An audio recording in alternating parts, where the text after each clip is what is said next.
Hello, it's me again. Hello and welcome. Thank you for coming back.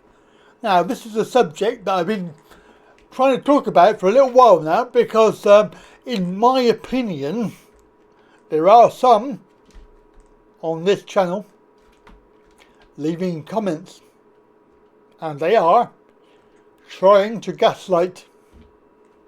Yes. Now, if you understand what gaslighting is, it is a form of psychological abuse. And I'm telling you this now because I feel that some people who are vulnerable, such as disabled people, elderly, things like this, can be gaslit and they won't know about it. They won't know how to deal with it. They'll think it's normal. But the abusers, again, I don't know if they realise what they're doing, or whether they are obviously doing it deliberately, but whether they understand what they're doing, I don't know. I think some people do. They realise what they're doing because that's their way. And they obviously get something from it. Now, I have been on to the comment section today, and it's easy to spot. Once you know what you're looking for, it is easy to spot.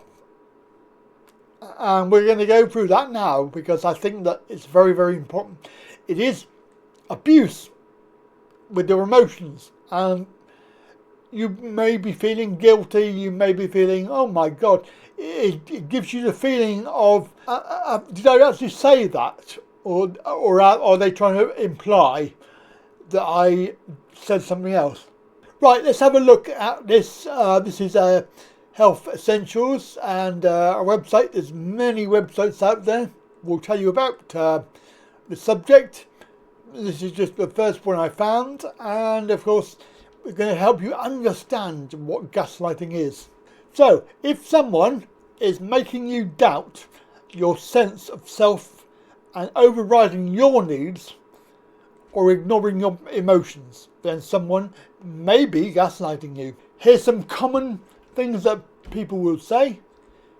Everyone thinks you're crazy. I'm sorry you feel that way. Don't take it so personally. Why are you so sensitive? I was just joking around. You don't really mean that. I think you need to calm down.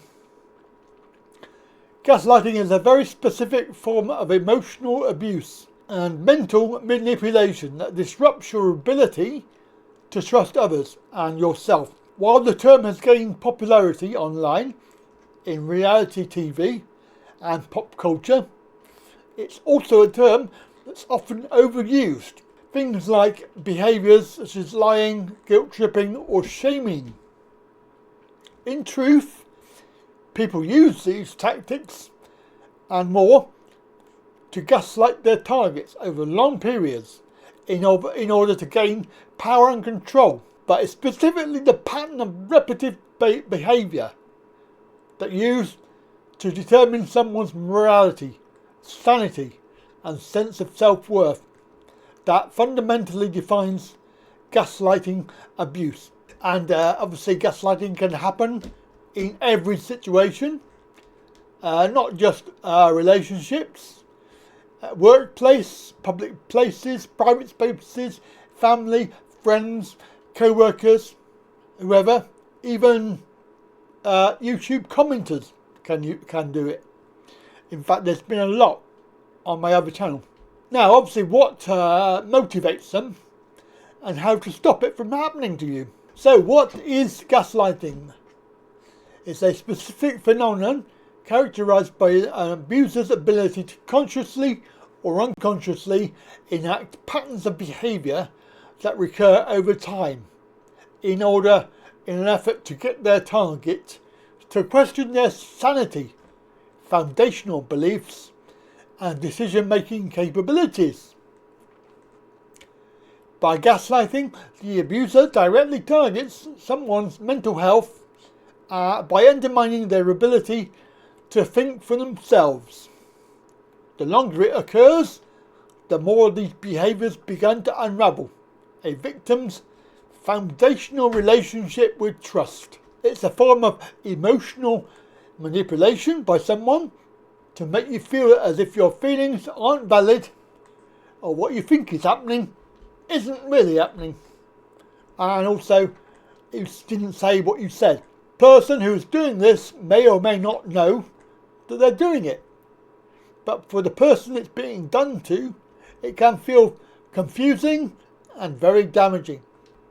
You start to question your self-worth, your self-esteem, and your own mental capacity. Gaslighting gets its name from the 1938 British play Gaslight and the film from 1944. In both versions, an abusive husband lies, manipulates, and controls the environment in an effort to convince their wife that they are incapable of making their own decisions. By convincing the wife that they're crazy, the hope is that they're going to remove the wife so the husband can gain access to the wife's family jewels. Obviously today it's become to hold different definitions, but it's all essentially the same thing. Now obviously people who are victims of this don't always realise what's going on. It happens subtly. Gaslighting is often used, for example, in relationships with love bombing. I have no idea what that is. Over time, you internalise the effects of gaslighting and obviously begin to question your own self-worth. Some things that you can help you to recognise gaslighting: outright or subtle lying, undermining someone by belittling them or humiliating them, being cold or cut off from conversation, attention or information, deflecting or countering arguments instead of working towards a solution, minimising a situation by trivialising or invalidating someone's feelings, denying fault or shifting the blame, shaming or guilting someone into believing that they did something wrong or what they feel or think is inherently incorrect, isolating someone from their support network so they feel dependent on the gaslighter. That's quite an important one, that.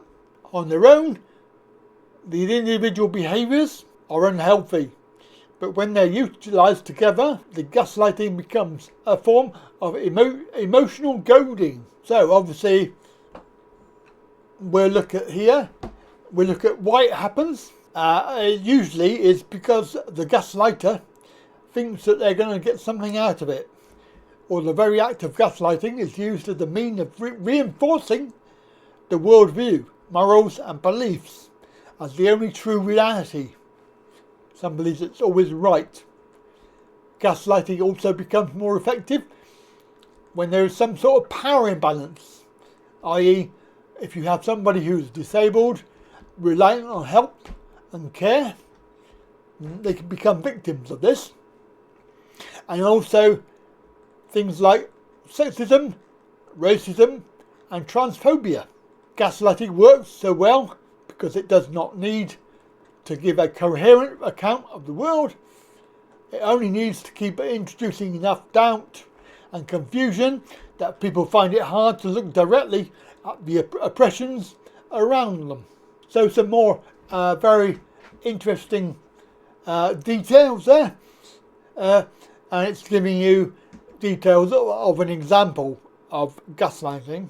Now we should say that gaslighting is not always intentional,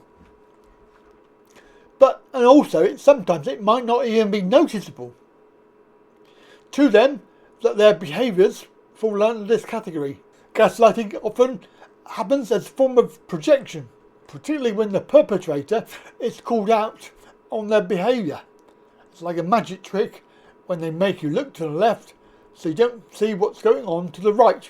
So I will link that down below because that's a very interesting article. There are some examples, and as I say, it is a psychological, emotional abuse that you will find, and it can be, you can see it if you know what you're looking for. So I hope that helps you, and of course if you are a victim of it, then you can talk to somebody confidentially please do remember I offer one-to-ones as well. So if you need some help, let me know. I'll catch you later. Have a good day. Don't forget, like, share, subscribe, and I'll see you next time.